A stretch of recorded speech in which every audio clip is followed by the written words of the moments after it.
30 Minutes with Ron.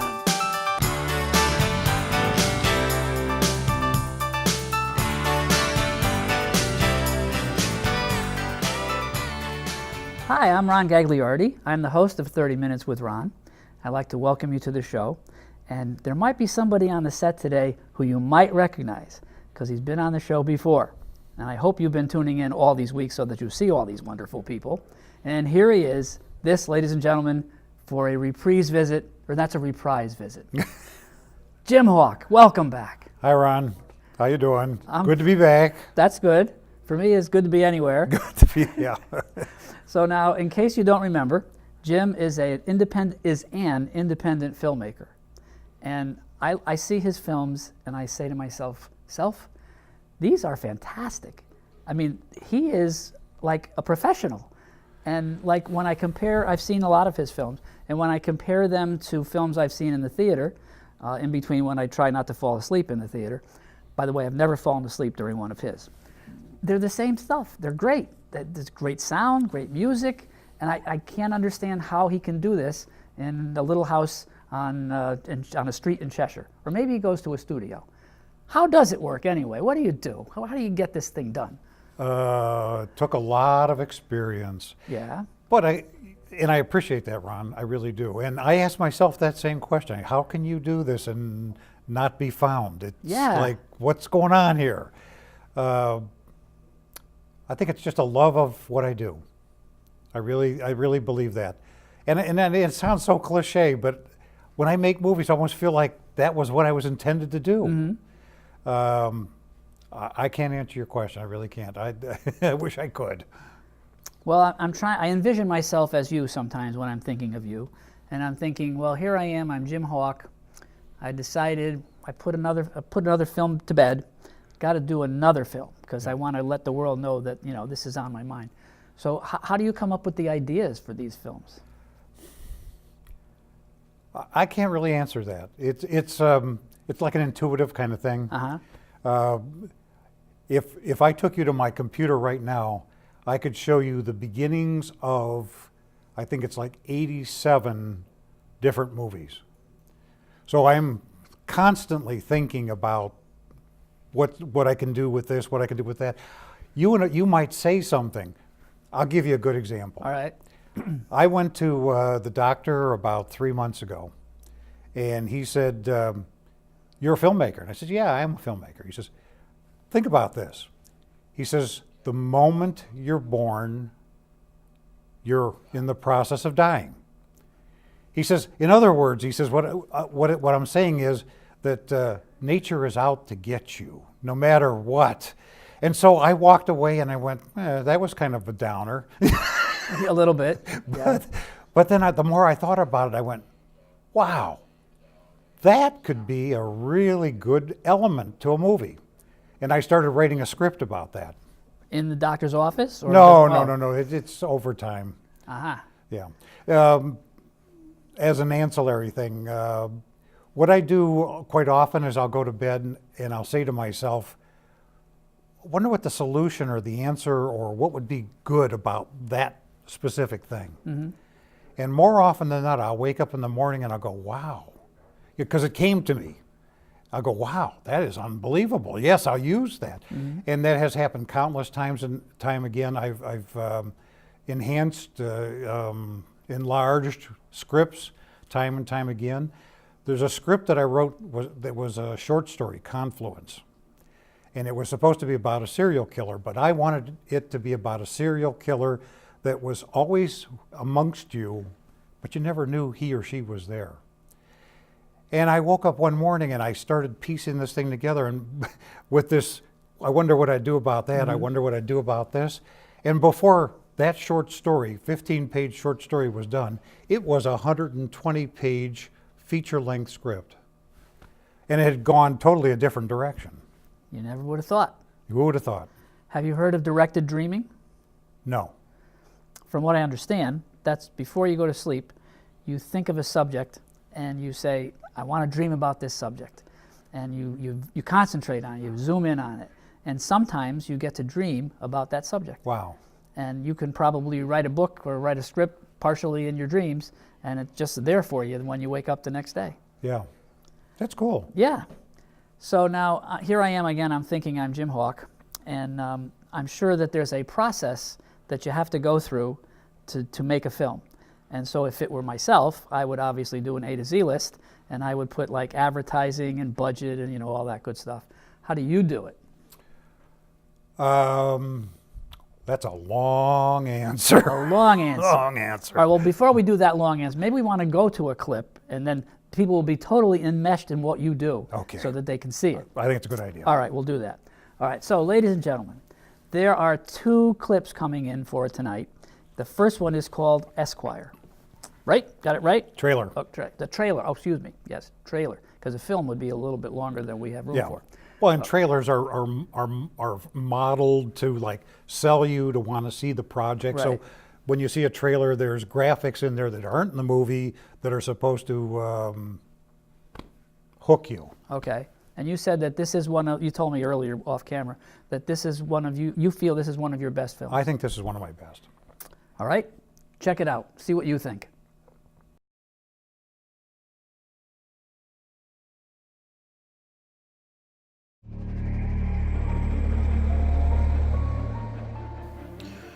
What are attorneys supposed to do when they know their client is guilty? I'm gonna explain. Huh? What are you supposed to do? I killed that girl. No, I won't stop. I did what they said I did. I'm a monster. I need a psychologist, not a lawyer. We, the jury, in the case of Patrick Calvin versus the state of Connecticut, find the defendant not guilty. This is becoming an obsession. Against your client that he sexually assaulted them. What's wrong with you? Why are you doing this? Why am I doing this? I'm helping these people. They know they put themselves in a Who do you want representing them? Huh? You want some 25-year-old public defender that still lives at home with his mother? They'll get locked up for the rest of their lives. Maybe that's where some of them belong. We, the jury, in the case of Michael McInnes versus the state of Connecticut, find the defendant not guilty. I love the legal system. I love it. What's your point? We've been here before. Money isn't everything.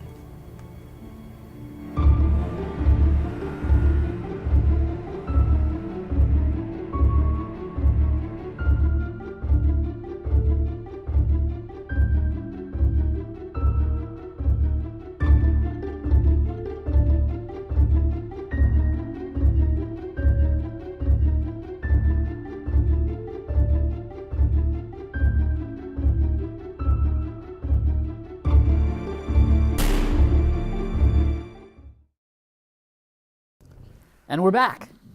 It's hardly, it feels like seconds ago. Yeah. Yes. Yeah. All right, so anyway, back to the original question. It's going to take a long time to answer.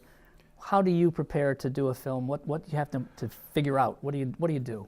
Okay, what I do is not necessarily what happens in the industry because I'm an independent filmmaker without money. So I have to do things a little bit differently. But whether it's TV, whether it's film, whether it's a high budget or low budget film, there's basically 4 phases to making a film. The first phase is called development. That's writing the script, getting the idea, that sort of thing. The first phase of the actual production of the movie is called pre-production. And that's when you plan where you're going to shoot it, the actors, the cast, the crew, and all that sort of stuff. Then there's the actual production itself, which is the filming. And then there's post-production, which is the editing and the music and all that sort of stuff. You want me to go through those? Why not? Okay. We have minutes to fill. Okay. Pre-production, development is basically the writing of the script. For any of those people out there that are interested in making movies, I would suggest, and I'll tell you why, that when you write a script, write it in the industry standard format. And the reason I say that is because if you took that script and you took it to like a filmmaking company and they were to look at page 1 and it wasn't formatted properly, they'll never get to page 2 because you're a novice, you're a rookie, they can't be bothered with that. So There are software programs out there that do the formatting basically for you, and they're not that hard to use, and I think that's a good idea. Now, I don't always do that, because if I'm going to write a script and I know I'm going to make it myself, Right. well, You don't care. I don't care. I Right. mean, it's just, you have to get all that dialogue down for the actors and the action and all that sort of stuff, so that they know what to say and what to do and all that sort of stuff. But it doesn't have to be in the right format. But if you ever have any hopes of somebody else looking at it, I think that's a good idea. When you write a script, the basic rule of thumb is 1 minute of film comes off of 1 page of the script. Huh. So when you're writing your script, if you write it like a 15-page script, rule of thumb, that's going to be about a 15-page movie. There are exceptions to that, but that's good to keep in mind. Because if you're an independent filmmaker and you're making a short, you don't want to write 100 pages and go and think it's going to be a 15-minute film, and it's going to be a full feature-length film, and oh boy. Yeah, right. That'd be a problem. The other thing to keep in mind, something that I use, and I think it applies to most people, you can only film like about maybe 4 pages a day. So if you've got a 15-page script, you could plan to be shooting that for 4 days. That's about it for pre-production, for development. Pre-production, I've seen this happen, and I think it's almost comical. Young filmmakers will think that what they do is they grab a camera and they run out there and they shoot a film. You mean that's not how it works? Well, they think that's how it works. And then what happens, and this is the funny part, then they get on set and they all start arguing about who's going to say what, who's going to do what, what's going to happen here, what's going to happen there. And it's a comical routine, it really is. That's almost a movie in itself. Sounds like a marriage. Yeah.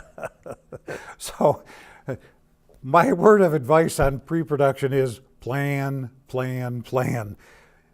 Most people think the director's job is to call action, cut, and that's it. What a cake job. Well, that's only like maybe 10% of his job, because the other 90% are the other 3 pieces that he's doing, and pre-production is a really big part of that. In pre-production, you're getting your cast lined up, you're getting your crew lined up, you're getting your locations lined up, you're going to have your production meeting, you're going to have your script reading meeting, you're going to have your location scout, and you're going to do all this stuff, because when you go into production, at least you'll be well grounded in what you want to do. I'm not saying that you won't have problems, because you will. Absolutely. But at least you've got a foundation to work with. It turns out that of all the different phases, and this is kind of funny, the production phase is the shortest phase. You put all this time into pre-production, all this time into editing, all this time to writing the script, and then you cram together everything you can for production. Now, obviously, it doesn't affect me that much, but obviously the film companies are doing that because the budget per hour is outrageous. So they're trying to do that. Stanley Kubrick always said that he couldn't imagine putting all that time and effort into pre-production and then rushing through the production. So he literally, I think Eyes Wide Shut, I think he took a year for him to film that. Oh, and typical production cycles now are in the 30 to 45-day time frame. So Eyes Wide Shut, I think he took a year. Trying to think of any others. I can't think of any others. But he always said, why would you put all that time and effort into something and then rush like a maniac through the production? So he always took his time. Probably pretty expensive.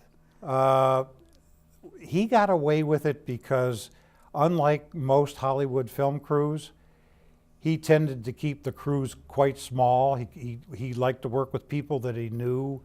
So he could do that and not rack up a huge bill in the process. Well, what you said previously brings to mind a question. Let's say there's someone watching tonight, and or this afternoon, or this morning even. We never know when these are going to happen.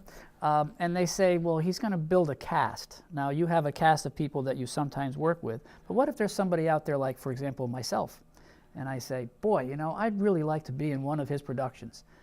What's the procedure? How do I get in contact with you? I have two basically movie-making websites. Okay. If you went there, there's a contact page, there's an email address there, and you can contact me that Okay, way. now would it help this person to have a list of things that they've done or some clips to show? The clips to show, for sure. Okay. I made a movie with unprofessional actors, and every time I show it, I hear about it. So, I'm pretty sensitive about that now. That'll teach you. Yeah. So yeah, I would have to either meet with you and have you do a reading, so I could see how you perform, or if you have some clips, I'd have to see that. All right. Well, now speaking of clips, we have a clip ready to go. You did a movie called Saturn. Saturn Mission. Saturn Mission. And I just saw it too. And so Saturn Mission was quite exciting and well done, and you have some amazing footage on there. Before we do the clip, can you tell us a little bit about it, or do you want to see the clip first and then tell us about it? Let's go to the clip first. All right, Yeah. Ladies and gentlemen, here is the clip from Saturn Mission.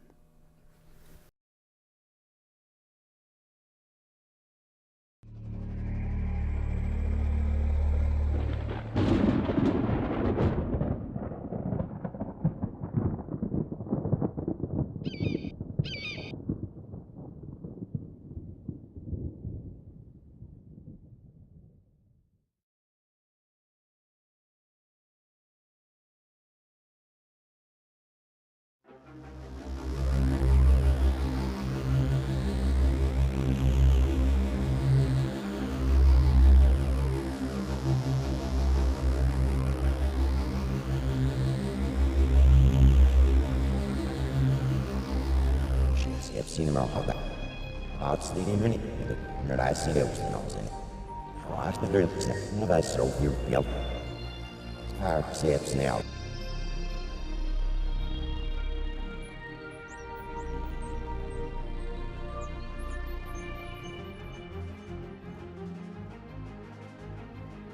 You know, I can sneak I see no. I sneak it, so now me. One organism is in God. For the battle. Night. On. Charles Snow. Sequence start.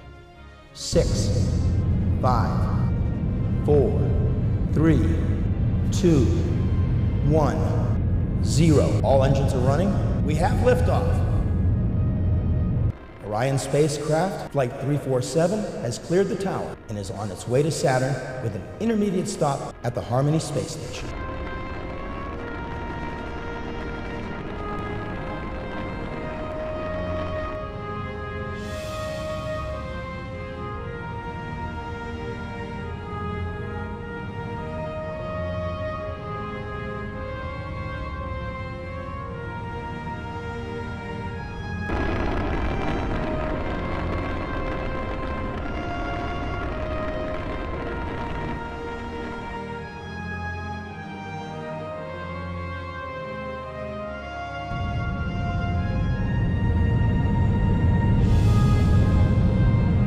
Orion Flight 347 is piloted by Kate Malozzi and co-piloted by Rudy Willard. They're taking the mission specialists, Dr. Mary Glorious, that's me, and Dr. Joe Future to the space station to repair the water purification system. And after that, I might be going on to Saturn by myself. To date, the manned space program has taken us to the early stages of a permanently manned base on Mars, some manned orbital flights around Jupiter, and even fewer manned orbital flights around Saturn.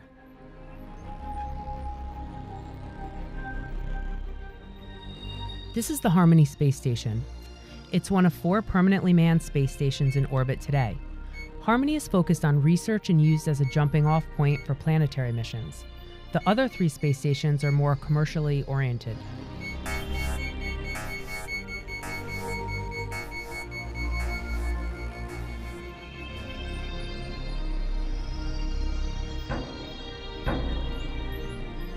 Joe. Hi, Mary. Welcome to Harmony. Oh, haven't seen you guys in so long. I am sorry I wasn't there to greet you when you got here, but I'm glad to see you made yourselves comfortable. It's good to see you, Adam. Hi, Adam. It's good to be on board. How was the ride up? It was much better than the last one. Tell us a little bit about Saturn Mission. First off, just to make sure that people understand, they didn't see the whole movie. Right. It was just a. They saw the first 3 trailer minutes or of the movie. 3 minutes. Yeah, Okay. so they're put that to bed. Ron, that was the most appropriate place to ask this question and show that clip because I didn't talk about post-production. And talking about post-production, I would definitely talk about the Saturn That Mission. one. Yeah. Okay. That film, it took me 2.5 years post-production. I know. Wow. It was. Now, the thing about filmmaking is it's challenging. Yep. And I like that. It's not easy. Not everybody can do it. And all those things put out there, that drives me forward. I love it. When I run up against a wall, I love looking for the solution. Saturn Mission was my first attempt at green screen. And so I shot the clips and I went home and I tried to pull the key. And pulling the key is when you turn the green transparent and you have the character or whatever in screen. That's what you're trying to do, pulling the key. Okay, we probably should explain what green screen is because some of our viewers may not know that. Sure. Go ahead. I don't know. I know there's a big green screen. That's what it is. Yeah. And what the camera doesn't pick up green? No. Here's the okay. Here's the thing with green screen. Ron is right. Green screen is a big wall. It's painted green. I knew that. More or less. That wall has to be painted uniformly green, not different shades of green. One color specifically. It has to be lit so that the camera sees it as one color only. And so that means when you get shadows and all that sort of stuff, that's bad. Bad. So when you pull the key, there's software that says, okay, there's Ron, and that green wall back there, we have to make that go away. And so that's called pulling the key. Ah, okay. So I took the footage home and I pulled the key and it was awful. It was just terrible. So I'm doing research, I'm trying this, I'm trying that. And what happened then after a while was that I talked to somebody and he said, oh, well, you're using the wrong program. After Effects has a program within it called Keylight. So I go there and I try Keylight and I'm going, wow, this is great. Well, even with Keylight, what was happening was that all the characters, even after they were pulled out of the green screen, had these little white blocks all over their body. And I'm going, that's no good. So I'm going like, well, okay, now what? So I go on the internet and I'm doing research and talking to people and all this sort of stuff. And somebody said, are you using compressed footage or are you using the raw footage? And I went, compressed. Well, that's the problem. You have to go back to the original raw footage. So I pick up the phone, I call the DP and I said, I need to get that original footage. Oh, I threw that away. It's all gone. What's a DP? Oh, I'm sorry, director of photography. The guy that runs the camera and tells the lighting people what to do and all that kind of stuff. So I said, I need that original footage. And he says, I got rid of that. So I'm going like, what a waste of time. Now, this is going on for 2.5 years. So I'm going like, what a waste of time that was. Now I'm going to have to dump all this stuff. And this was one of those go to bed, wake up in the morning things. So I went to bed one night and I woke up in the morning and I went, wait a minute. I can pull a key on there and do a silhouette. And with that silhouette, I can apply filters. And so you saw that. They were green. Green, and it moved when they moved and all that sort of stuff. And so anyway, I said, I can do that, but the story doesn't make any sense now. So what I had to do was, instead of the story being in the future, I made the story 200,000 years ago when androids ruled the earth. Ah. And then it worked out all right. Why not? Why not? Well, it certainly was green. They were Well, greenish. I was going to do blue, and I went, you know, if I do blue, everybody's going to go, oh, that's Avatar. Oh, So right, I yeah. said, no, I can't do blue because Cameron already did blue in Avatar. I don't want to be can't like do that. Cameron. No. No. All right, so where were we in your explanation of the four things? Were we into production? Oh, we finished them. Oh, that was all of them. That was all of them. Aha. All right, so now I want to ask you a really special question. What is the biggest challenge that you face as an independent filmmaker? Wow, that's a tough one. Let me step back for a minute. Okay. I am the creative person. I like doing the creative thing. I like staying by myself. I like being in that dark room. I like manipulating the editing program. I like doing all that stuff. What I don't like doing is I don't like picking up the phone, asking them to go to work for me. Will they work for free? Are they available here? I don't like to do that. So the biggest challenge for me is basically to find the other half of my personality. Mm-hmm. I'm the creative half. I need to find the business half. So what that boils down to is the greatest challenge for me is to find somebody who is willing to fund my programs, my projects, Yep. and do the business side and, you know, contact the people and the backslapping friendly guy or girl for that matter. But that's the biggest challenge is I can make films. And I'm flattered that you said that mine are so professional. I They think are. so too because I've been told by other people. But I look at them and I go, you do good. Yeah. Why aren't you going anywhere? Because you're the creative guy. You're not the business guy. You're not the outgoing promoter, financier, that kind of thing. So now this person, when they need to find people who are going to appear and work on your films, is it better to do it by phone, in person, email? What's the best way? Well, that's up to them, whatever they feel comfortable with. Personally, I prefer to do it over the phone. Mm-hmm. As much as I just said I don't like doing that, Yep. I find it so much more effective to pick up the phone and say, Jack, I'm doing a new film. Would you be the sound man this time? As opposed to sending an email and, you know, people go like, We can ignore that. seems pretty insincere. So, but I mean, if this other person, if he or she ever comes to be, whatever style suits them is fine with me. So now, you mentioned earlier that you have like about 80 stories in process, at least starting out. Right. Is there one that you think is going to kind of float to the top and be your next production? Well, I actually two. The next one I'm going to shoot is called Message from Unit 493. Okay. Okay. Unit 493 is a... Android. Another, oh, you like Androids. I like Androids, All I right. do, absolutely. And I can't tell you too much about it, but this Android recorded this video 1 billion years before our time. Okay. Because he had a message that he wanted to give us.